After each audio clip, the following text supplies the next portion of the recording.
Welcome to Beef Sticks in your speaker. Yes! It's a blast from the past as NXT brings back In Your House for their upcoming event on Sunday. It's so nice that takeovers are on Sunday now. Is it on? Well, Is it on Sunday? Yeah. Okay. Well, they're on Sundays for now. Are they going to stick to that? That's the question. I like that. I like them sticking with one day for us to have our pay-per-views. Mm-hmm. I hope they stick with that as things go forward. It's hard to stick with that as things go forward, but there's a lot of pay-per-views. There's a lot of pay-per-views, folks. There is. And I think that's why a lot of the other promotions, such as your AEWs, your Impacts, your Ring of Honors, the MLWs, they like Saturday because they're just competing with themselves. They're not competing with WWE. Because how are you going to find a Sunday free? Right. Holy shit. It's ridiculous. And if you find a Sunday, there's a good chance WWE is just going to schedule an event. They've been known to do that, Pasty. I feel for Saturday pay-per-views because for most people, Saturday is the day you just get out and do shit. You don't watch TV. Yeah, I've always thought Sunday was awkward for pay-per-views because most folks work, and they usually they schedule it around the Eastern time zone, and Pasty and I both live in a Central time zone, and it's still rough for us because it's like it starts at 8. What is it, 7 to 10 or 8 to 11 or something? It depends on the show, really. But if you're in the Central, or if you're in the Eastern time zone, it's worse than that. It's like 9 to 12, 9 to 1, 10 to 3. They add an extra hour up on that bitch. It's like, don't people work? You just got to move to the West Coast and everything will be fine. Everything will be fine. And it starts at noon. Because for somebody like the majority of pay-per-views nowadays, I just can't watch just because it doesn't work with a work schedule. If somebody has to work somewhere between 5 and 7 in the morning, are they going to stay up till 10, 12 at night just to watch a pay-per-view? As this 25-year-old fucker will tell you, I'm not. I'm certainly not.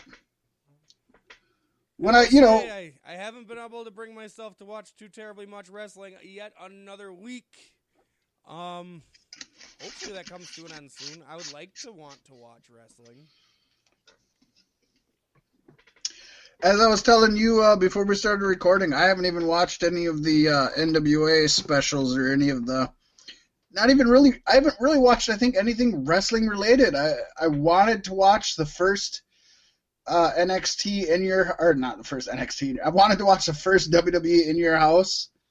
Not a great In Your House from my memory, but we had Diesel versus Sid Vicious in the main event. Meh. I know that we had Bret Hart versus Hakushi in the opener. Hello. And other various things like Razor and Jeff Jarrett were in a match, and that's all. That's all I can think of from memory. But I know I know that it was the first In Your House. I know that. I remember that much. Well, you got to watch all the In Your Houses leading up to NXT Takeover In Your House. That's a lot. I'd say, honestly, if I would say that you could only watch one, watch In Your House Canadian Stampede. By far the best top to bottom, maybe the best top to bottom pay-per-view WWE ever put out, but definitely the best top to bottom In Your House. All of the undercards were either on the upside of good or great. And the main event is arguably one of the best main events ever in WWE history, and that was when you had the United States team versus the Canadian team. I know you had Stone Cold, you had Goldust, you had the Patriot, Del Wilkes, you had... There's two more Americans that we had on that team.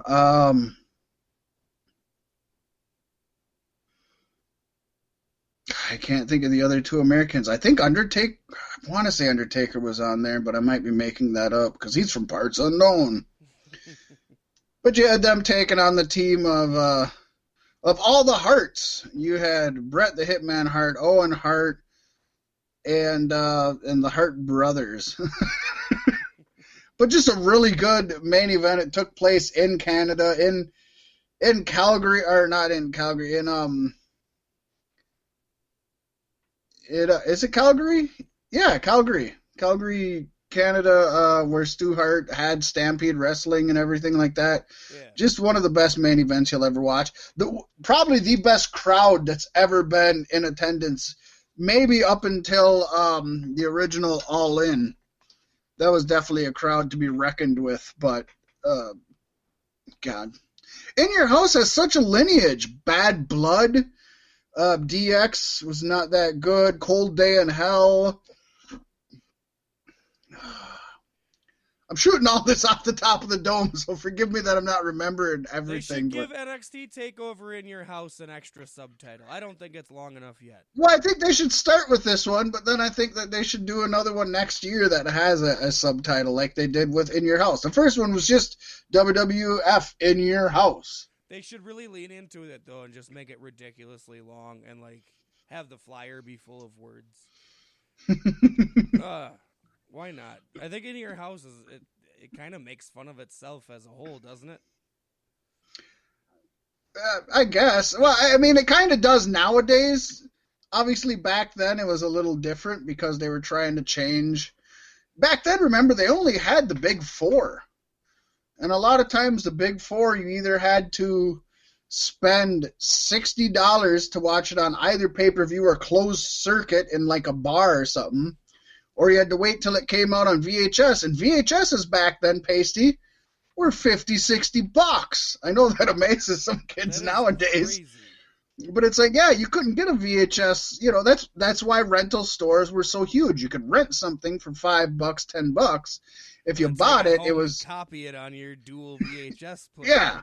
If you bought it, it was $60 back when VHSs came out. I think that didn't change until the original Batman came out on VHS, and even then it took a while for the rest of the VHS company to look at it and say, oh shit, because I think Batman on VHS came out for $19.99, and I remember it just blew everybody's head, oh my gosh, it's a brand new movie coming out for $19.99.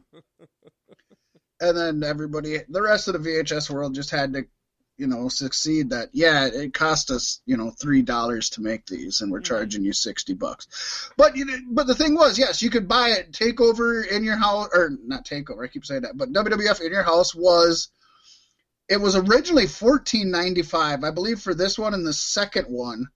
It was only $14.95, but it was only 2 hours, so you didn't get the 3-hour pay-per-view, but it was affordable. You could watch something, a semi-big event, and they were doing it monthly now instead of just once every, or 4 times a year. But it was affordable. It was $14.99, and go and watch this event.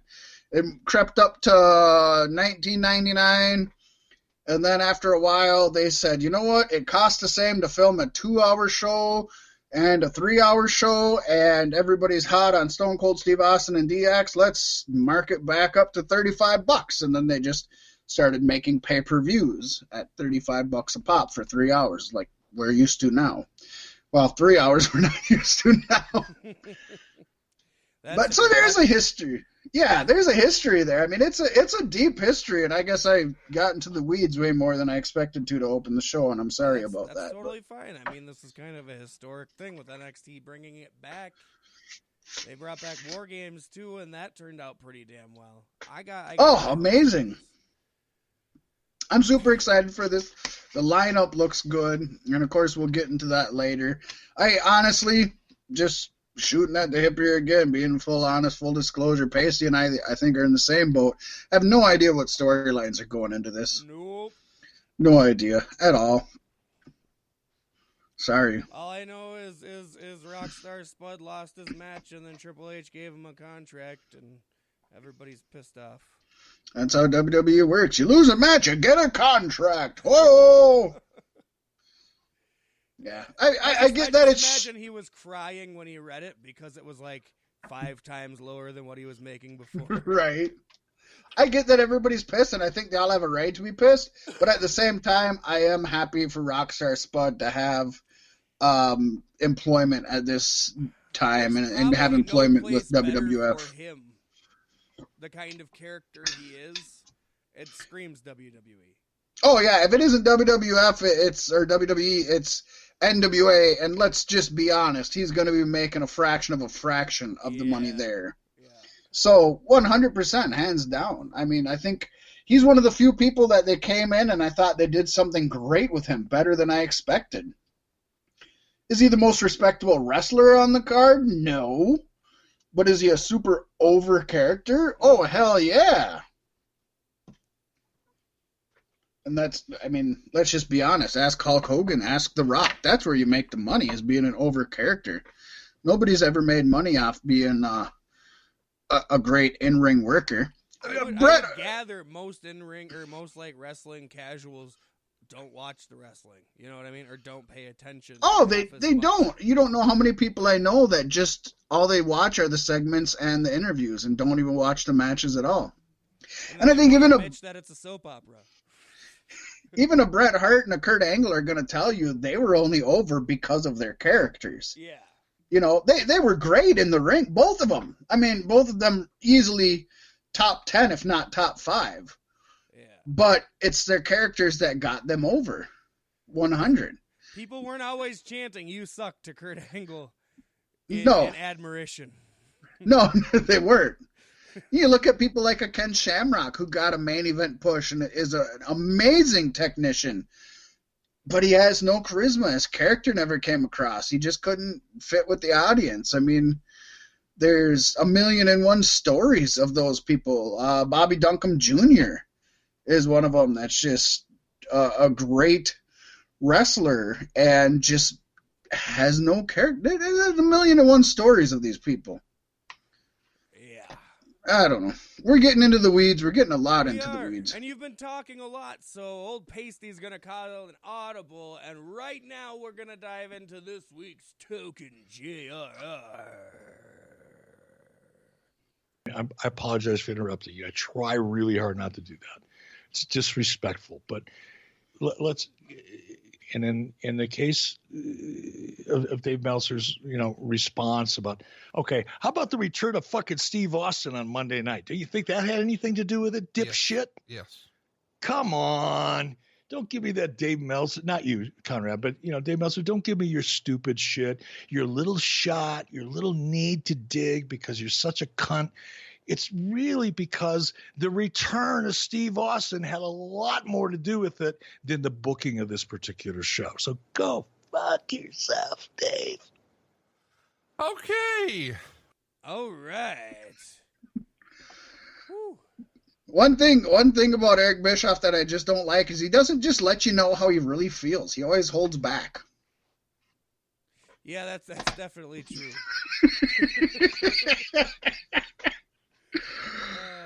Fired up Eric Bischoff is just as good as fired up JR, but they're two completely different people when they're fired up. Yes, but still fire at each other. Oh man, I'll tell you what, if you support their Patreon, you can get some stuff where they have done things together, especially in StarCast and other stuff. But adfreeshows.com, free plug. Come on, give us some money there, Conrad. Adfreeshows.com. But yeah, those two can both get fired up, and I love Eric Bischoff. When he gets fired up, he just gets feisty.